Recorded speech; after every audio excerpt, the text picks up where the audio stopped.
Hey everyone, and welcome back to Bridging the Gap. Make sure to leave a like on this video down below and subscribe. My name is Alvin. I lead right on most issues, and I'll be representing the Republican side. My name is Luke. I lean left on most issues, and I'll be representing the Democratic side. Hey guys, so in this video, Alvin and I are going to be doing another prediction video, or a sort of prediction video, rather. Um, in this video, we are going to be doing our best case scenario for the Democrats going into the 2028 presidential election. So, 4 years ahead of now. Yeah. Yeah, so as usual, we're going to be giving you our top 5% scenario for Democrats. Now, in doing so, there's going to be a big range of possibilities because we're 4 years away from the next presidential election cycle, which means a lot could go well for the Democrats, which means this prediction might be a little more exaggerated than usual for our best cases. Still a top 5% scenario, but a lot more could happen in 4 years. So take this video with many grains of salt. And with that, we're going to jump into, I guess, some more safe states for either side. Yeah, I suppose so. I'm not really like I don't. It's kind of difficult to say where to start because yeah, you're right. It's just like such a large range of possibilities. I guess the most obvious like solid blue state I would say here is Maine. Um, because I mean, yeah, Harris. I mean, considering the drop in the rest of the country, I feel like Harris held up pretty well there comparatively. So I think in a best case, yes, it would be solid blue. And yeah, like it wasn't too long ago when we were seeing those solid blue results in Maine. So yes, I do expect in a best case we could see that. In a best case also, I reckon we could see Nebraska second there as well, just because of the trends of the state. I do think that Great Plains region really did not move as much as you would expect this year. I think I mean, obviously with Trump like sweeping and it being a landslide, everything's kind of skewed. But the fact that that region didn't really move as much makes me believe that that area could trend left in a more normal sort of year, and especially in a blue trending year. Um, I don't know. Are there any other states you'd see that would be definitely in solid in a best case? I mean, I feel like in a best case you could see Virginia and New Jersey back up there, but I'm not. I, I don't know. What do Yeah, you in a reckon? best case, I guess I could see that. I mean, a disastrous Trump presidency. We could put New Jersey and Virginia, although I mean, it's looking bleak for Democrats in terms of keeping it above 10 points in the future. However, I think these are very highly educated states, so they're not as polarized. Maybe that's one of the reasons why they move so much in 2024. I And mean, if Trump's presidency is hmm. really bad, then they could swing Yeah, I potentially. actually maybe I'll take back New Jersey there just because I don't know. Mm. It was one of the farthest right swinging states. Virginia like only shifted like maybe Yeah. 4 points. New Jersey shifted like 10. So actually, I don't know. It just depends. Like there's a chance the trends just keep continuing. But we don't really know. But so maybe I don't know. Yeah, maybe we'll put that in likely. Uh, and maybe it does slightly increase, but yeah, like But there's a lot Virginia of and safe. yeah, Virginia, I think could it does make sense to put that in safe. Okay. But I don't know. Yeah, just the trends in New Jersey this year didn't look so good. So yeah, I think maybe in a best, yeah, like, I don't know, it feels weird to put in a best case New Jersey is likely D, but I guess I don't know. Let's Okay. make this video I'll leave it interesting. up I to guess you we'll there. place it there. Uh, what other Solid states do you want to look at? Republican states. I Yeah, would go Florida. Florida for sure. Yeah. Personally, I think Florida is gone, gone, gone for Democrats. There's just really no winning it back. I mean, Trump winning this state by 13. Yes. Even in a blue wave in 2028, I see the state potentially even shifting more to the right. It might be like if there was one state on this entire place, I might pick to shift to the right in a blue wave, it might be Florida. So I'm just gonna make that solid red. Hmm. Um, and I guess that could be it for solids on Yeah, either generally, side. yeah, actually, in a best case, I think I generally agree. Yeah. Okay. Yeah. Okay, So let's we'll go to go more likely into states. likely states. I guess we can stick with the Republicans because there's quite a few on the Republican side. I mean, very obviously, I say Alaska. I mean, Hmm. it is a small state, so it could shift a lot, but honestly, it just can't shift that much. It's gonna stay at least and likely Republican, even in a good Democrat night. Other states, personally, I'd argue Texas. I don't know Yeah. how you see this here, but honestly, 2024 reversed pretty much all of Democrats' progress in Texas. I mean, winning by 14 is just disastrous for them, and I don't Hmm. think they could shift this at least 10 points. And then I would go Iowa and Ohio as well. What do you think? Yes, I generally agree. Um, I Nebraska would one say as well. yeah, Nebraska one makes sense just because again, like I find it pretty interesting that like the state of Nebraska, like those Midwest, some of those Midwestern states in the Great Plains area just didn't move for Trump that much relative to other states. Like they shifted like one-ish point right while the rest of the nation blasted like 6 points right. So that one makes sense for sure, and I think in a good Dem year they could get it closer. Iowa and Ohio, I also say just because of the similar demographics in that Midwestern area. Yes, I do see a world where Democrats could pull these states back into single digits. So yeah, like I don't think they're like utterly like completely double digits gone like Florida is, but we might be able to get them closer. Um, Also, I think Maine second kind of falls in that category as well. Yeah, like just kind of same. Trump won it by like 9 points. Yeah, in a good Dem year, it's probably going to it might go down to like +7 or +6. Um, Okay, in the likely D states. I mean, we already kind of have New Jersey up there. Yeah, that's just kind of because of the massive swings we saw there. So yes, like yeah, I think if we look at areas with large Hispanic populations, those have been pretty consistently blasting right. Like they did so in 2020 and they did so in 2024. So if we assume that trend continues, I think New Mexico could stay in this likely D category here. Um, Also, I would put Minnesota and New Hampshire in this category as well. Um, just because, yeah, like I mean, they voted for Democrats decently consistently over the last few years. Both voted for Harris. So yes, I do think in a best case Dem year that they would win these. Yeah. Yeah, I agree. I mean, also New Hampshire is pretty anti-incumbent. We've seen that for a few cycles now, and so they're likely to vote against the Republican Party there. Minnesota, yeah, I would probably put it in likely D as a starting prediction in general for 2028, but I can't really see Democrats winning the state by 10. Just seems a little out of reach right now, though Mm, technically it could be like a 1% chance. And New Mexico agreed as well. The Hispanic population there makes me think that this state's likely to be more of a swing state. In 2028, it's probably going to shift more to the right, in my opinion. So this is likely going to be a more of a lean state, in my opinion.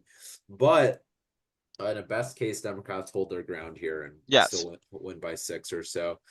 And yeah, I guess now we have the classic 7 swing states that we looked at.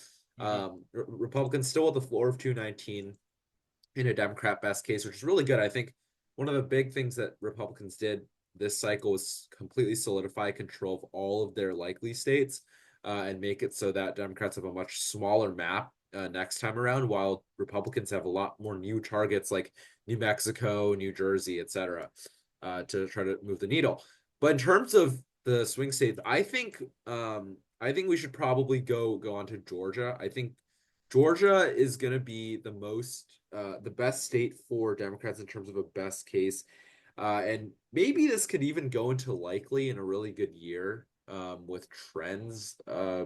Honestly, I would put in likely. I don't know if you would agree with me here, but Georgia, with how the suburbs around Atlanta continue to shift a lot regardless of the trends in the whole nation.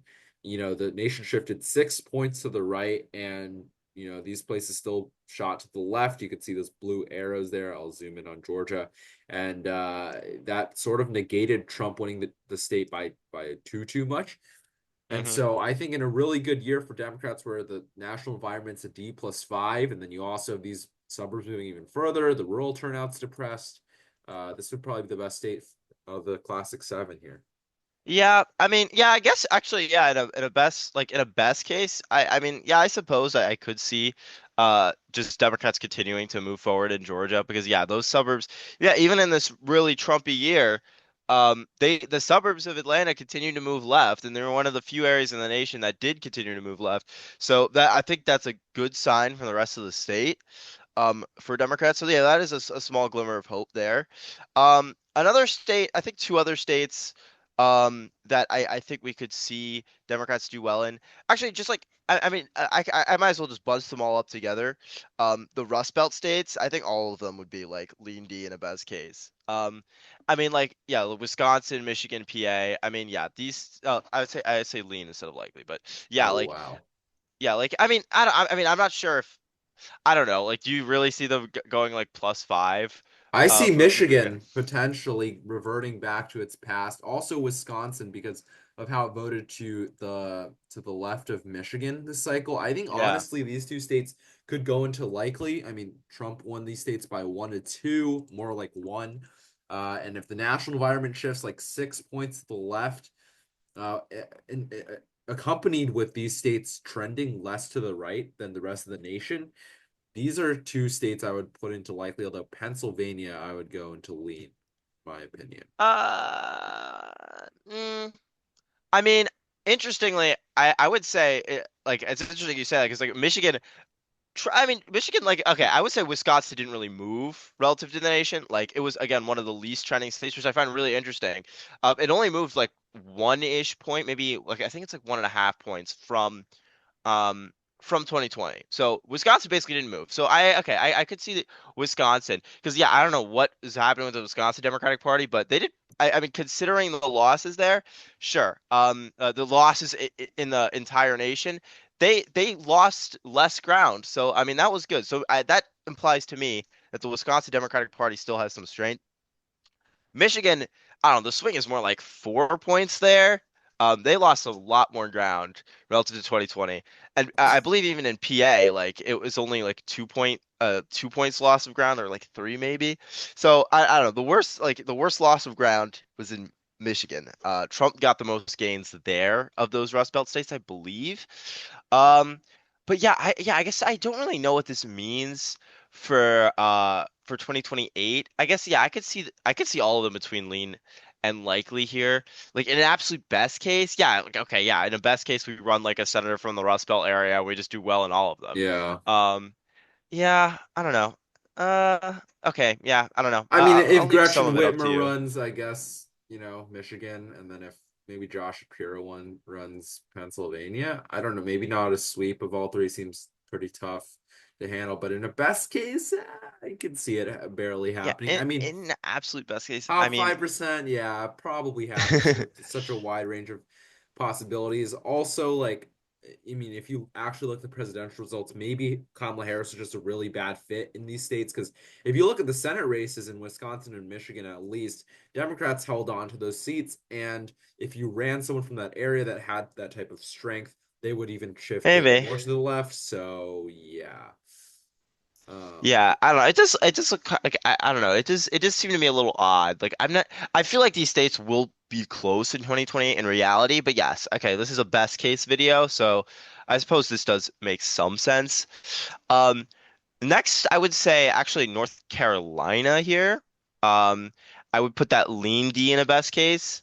I think considering the environment, Democrats held up decently well here. I mean. What was it, like a three-ish point loss?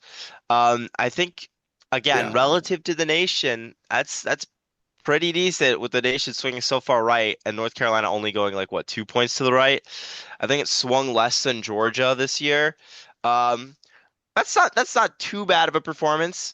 And I do believe, yes, North Carolina is still on the board for Democrats in the future. And I think that Asheville area, in the western part of the state, is still consistently moving to the left. So, I mean, it continued that trend.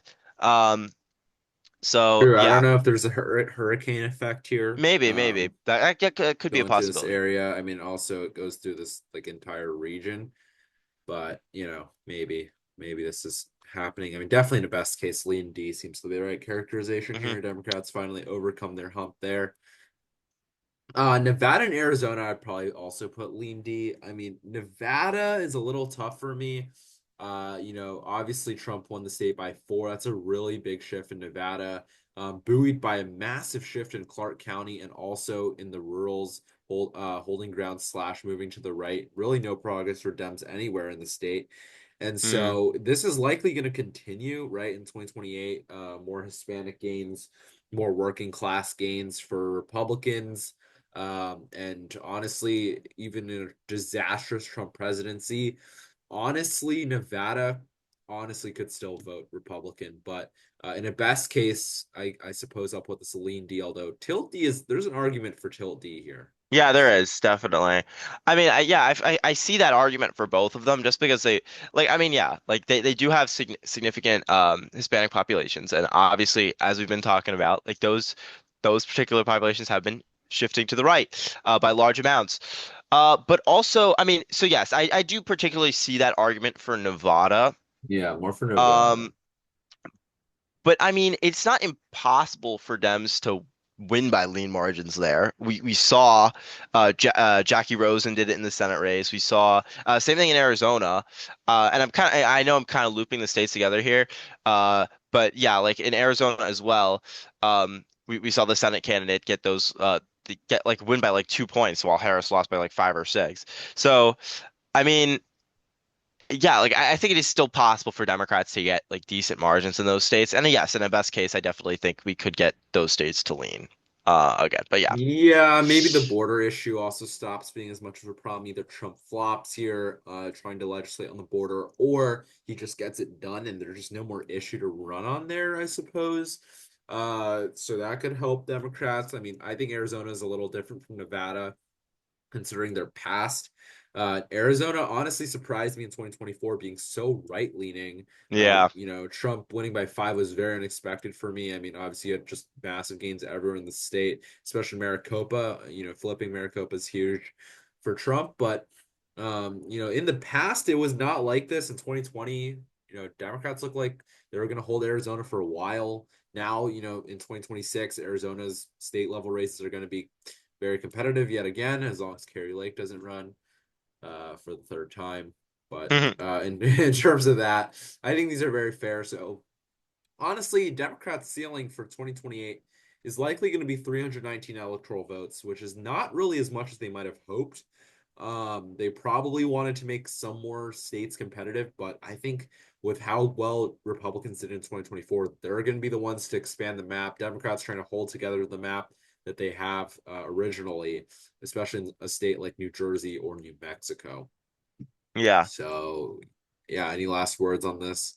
I mean, yeah, I mean, again, as we said at the beginning of this video, I mean, it's hard to make a definitive prediction on this sort of thing because it's just so far ahead.